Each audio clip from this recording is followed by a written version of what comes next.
my theory of how to make cyborgs with my whiteboard. So you start off with the little babies, right? Little guys right here. See, it's just a little baby, right? Now we put him in a spaceship. Okay, see now the baby, I don't know how well you can see that. The baby is in the spaceship. Now he's blasting off into space. Right? Baby, space. And then we make this thing, it'd be in like, it's like a space station. See, we got this like, you know, it's branched out. It's got all these different things. See, yeah, you know, the way space stations are. Right? So this is the baby space station. So they have like the different parts of it, right? But the main goal is to keep the babies in there. Because with a person, right, when you're in space, because there's no gravity, all your muscles that you have, we'll draw the muscles in red. If you have your muscles, right, either side,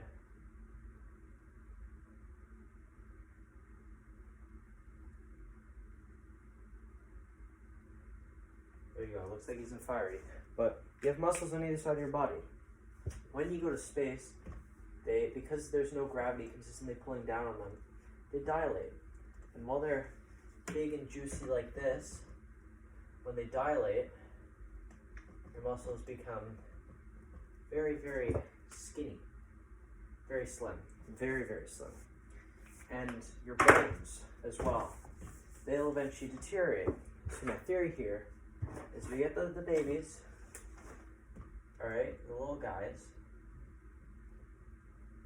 and they get sent to space through a little rocket ship.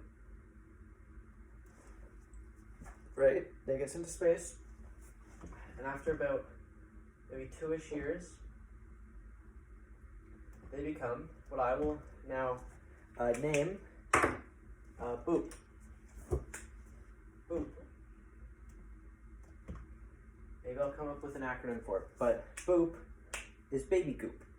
It's just, well, you'd still have, the baby would still have things like its eyes and its mouth.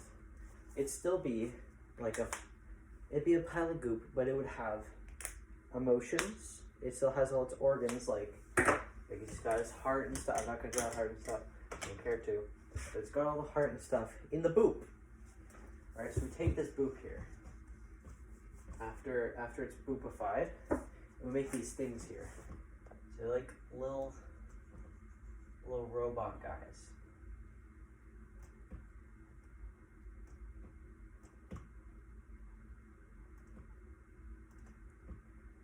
And then they have these kind of openings here. Right? So they have the little, I don't know how well you can see that, but if you can see that, they have the little opening at the hatch there.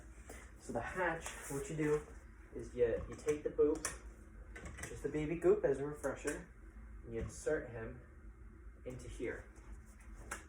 Alright, now this Boop right here, he still has, of course, no muscles, no skeleton, but he still has all his little nerves, like veins and stuff that control the arms, all those little things.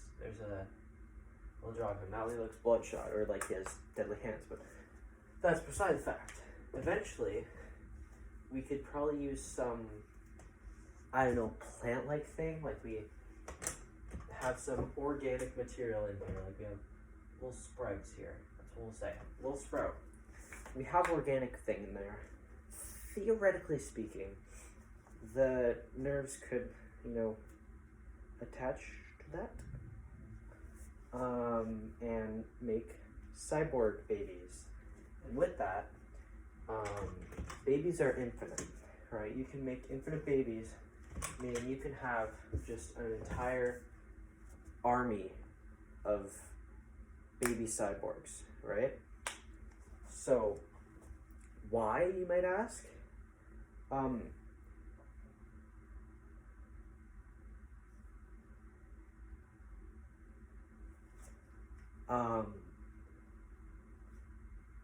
pillaging. We take over the world with baby cyborgs, as well as using them for that. Since they're these little guys in these like suits, they're now robots. So right, they don't feel as much. We could, since they're robots, we can make them do our mining. We can make them do our farming. They could do building. I'm gonna do a beautiful diagram here. There's all the bricks.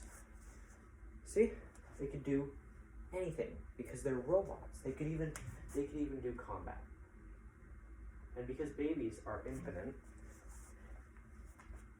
they're kind of disposable if you think about it. So the only really problem here is what this is made of, the suit. Now, I don't have anything planned yet to make it out of. I need to do more research. And yeah, but with the way to conjoin this stuff.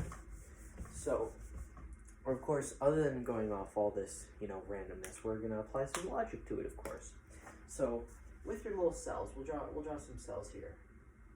Right, they're little cells, right? So, you introduce radiation, right? This is radiation. It's all coming in at it. These will now scramble. And look at them. Now there's red ones in the mix. There's green ones in the mix. It kind of it scrambles them all up. So theoretically, if we were to get, if we were to get the organic life, like we'll say this is the plant. Here, we'll sprout. If we were to get that, get the boop, baby goop, we get its little nerves, right? Because it's just kind of a pile of goop and it's got nerves. If we were to introduce some form of radiation into the mix, right? Theoretically speaking, these cells, the green ones being the plant, and the nerves, because plants have nerves and stuff, they would theoretically conjoin, forming a bond between the two, meaning that they could theoretically pilot the cyborg. Now, to go back to the question of why, I feel like it'd be important because these babies, since they're goop, we could evolve them to not need oxygen for space missions. We could evolve them to maybe not even need food if we were to take out certain organs and other things that have to power the brain and the heart and everything, but that's an issue for someone else. But if you think about it, these babies could revolutionize our society. Okay? Because babies are infinite and they're disposable. And if they were cyborgs, theoretically they might be able to live forever. And that's why I think that we should all start thinking more about the boop. How can that be seen? Oh, it's in reverse. But that says boop. Here, one sec. Let me write it in reverse.